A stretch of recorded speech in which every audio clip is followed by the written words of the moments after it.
Welcome back to my channel. बहुत सारे लोगों का ये सवाल होता है कि यूके और कनाडा के बीच में से बेस्ट कंट्री कौन सी है, किस कंट्री के अंदर ज़्यादा अपॉर्चुनिटीज़ है, कौन सी कंट्री आपको हेल्प कर सकती है आपका कैरियर बनाने में, आपका फ्यूचर बनाने में और आपको आगे सेटलमेंट के अंदर हेल्प कर सकती है। चूँकि आप एक बहुत बड़ा रिस्क ले रहे होते हैं बाहर आने के लिए, तो आपके दिल में डर होता है कि यार थोड़ी अरसे बाद वो कंट्री वाले आपको चलता ना कर दें, क्योंकि आपने ऑब्वियसली सोचा होता है कि आप वहाँ जाके सेटलमेंट ही लेंगे, क्योंकि बहुत कम लोग होते हैं जिनके दिल में ये होता है कि वो स्टडी करके वापस अपनी कंट्री आ जाएंगे।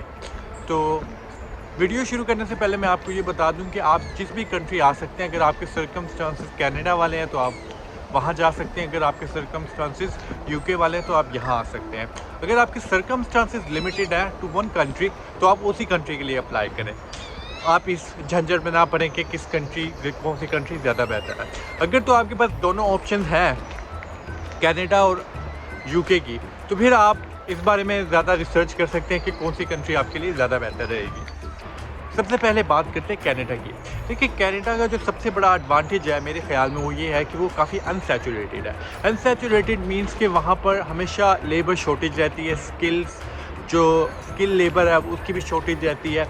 इसके अलावा अनसैचुरेटेड मींस के वहाँ पे कम स्टूडेंट है, क्योंकि वीज़ा रिफ्यूज़ल रेट कनाडा का ज़्यादा है। इसके अलावा वहाँ पर इन्वेस्टमेंट भी आपको थोड़ी ज़्यादा करनी पड़ती है, तो इस वजह से कम लोग कनाडा के अंदर जाते हैं as compare to UK Australia. दूसरा सबसे बड़ा एडवांटेज है कनाडा का वो ये है कि वहाँ पर इमिग्रेशन स्कीम्स बहुत ज़्यादा है। Immigration scheme compare to UK and Australia थोड़ी ज़्यादा है, और वहाँ पर जो इमिग्रेशन स्कीम्स हैं वो स्टेट टू स्टेट वेरी भी करती हैं थोड़ी सी। तो ये भी एक एडवांटेज है कि आपके पास कई ऑप्शन होती हैं सेटलमेंट के लिए कनाडा के अंदर। लेकिन इन्हीं एडवांटेजेस के साथ कनाडा के डिसएडवांटेजेस भी हैं। सबसे बड़ा डिसएडवांटेज कनाडा का ये है कि वहाँ का जो इन्वेस्टमेंट है वो ज़्यादा है कम्पेयर टू यूके ऑस्ट्रेलिया। और दूसरी बात ये है कि वहाँ का रिफ्यूज़ल रेट भी ज़्यादा है। रिफ्यूज़ल रेट ज़्यादा होना एक बहुत बड़ा मसला होता है। उसकी वजह ये होती है कि हाई रिस्क होता है। मतलब जो लोग भी इस वीज़ा प्रोसेस से गुजरे होते हैं उनको पता होता है कि यार एक बहुत मेहनत, एक कम से कम भी 7-8 महीने आपको इसके ऊपर लगे रहना होता है वीज़ा प्रोसेस के अंदर, डॉक्यूमेंटेशन इकट्ठी करने में। इसके अलावा बहुत सारी चीज़ें होती हैं, और एंड के ऊपर आपको आके पता चले कि वीज़ा रिफ्यूज़ हो गया तो ऑब्वियसली बहुत बंदा डिसहार्ट होता है। और कुछ बार आपको रीज़न भी नहीं बताते हैं कि आपका वीज़ा क्यों रिफ्यूज़ हो गया हुआ है। अब आते हैं यूके के ऊपर। देखिए, यूके का मेन एडवांटेज ये है कि पहले तो है यूरोप में अगर आपका कनाडा में कुछ ना बने, इन केस अगर आपका कुछ नहीं बनता तो आपके पास यूरोप के अंदर जर्मनी है, बहुत सारी कंट्रीज़ हैं, स्वीडन है, स्विट्ज़रलैंड है, बहुत सारी आपके पास यूरोपियन कंट्रीज़ हैं जहां आप जा सकते हैं, जहां पे आप अपना लक ट्राई कर सकते हैं जहां जाके। लेकिन कनाडा के साथ सिर्फ यूएसए लगता है, तो वो थोड़ा सा आप लिमिटेड हो जाते हैं वहां जाकर कनाडा के अंदर। इसके अलावा जो यूके का एडवांटेज है वो ये है कि रिसेंटली यूके यूरोपियन यूनियन से अलहदा हुआ है। तो यहाँ पर अब जो लोग यहाँ पे रहते हैं वो आपको बता सकते हैं कि यहाँ पर वेयर हाउसेस भरे होते थे ये पोलिश लोगों से, रोमेनियन लोगों से। अभी भी भरे होते हैं, लेकिन अब कंपेयर टू जो पहले था सीन उससे बहुत कम हो गए हैं। तो यहाँ पे शॉर्टेज रहती है, लेबर शॉर्टेज जो यूके के अंदर है। तो यहाँ पे भी जॉब शॉर्टेज चल रही है, तो यहाँ पे भी एक बहुत बड़ी अपॉर्चुनिटी है आपके लिए।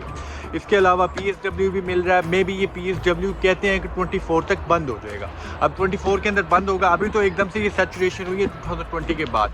अब 2024 के बाद एकदम से ये सैचुरेशन ख़त्म हो जाएगी, क्योंकि जैसे ये PSW बंद करेंगे तो सैचुरेशन ख़त्म हो जाएगी।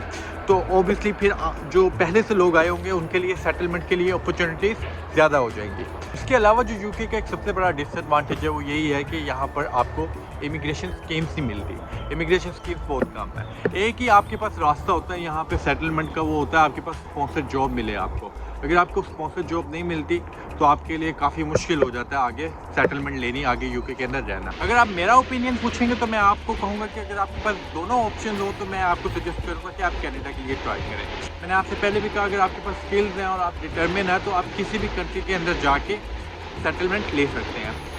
तो इसके बारे में परेशान नहीं होना आपने सर्कमस्टांसेस पहले देखें। अगर आपके सर्कमस्टांसेस दोनों कंट्रीज़ के हैं फिर आप ऑप्शन ले सकते हैं कि आप कनाडा के लिए अप्लाई कर लें। इसके अलावा आपको ये भी बताता चलूँ कि देखिए, मैं यूके में होता हूँ तो मैं भी जो कनाडा के अंदर बंदा होता है वो उसका मेरे से डिफरेंट ओपिनियन भी हो सकता है, लेकिन मैं आपसे अपना एनालिसिस शेयर कर रहा हूँ तो ये मेरे ओपिनियन है। इसके अलावा अगर आपको जैसे सही लगता है, मैंने आपको पहले ही बताया, आपके सर्कमस्टांसेस के आपने हिसाब से देखना है।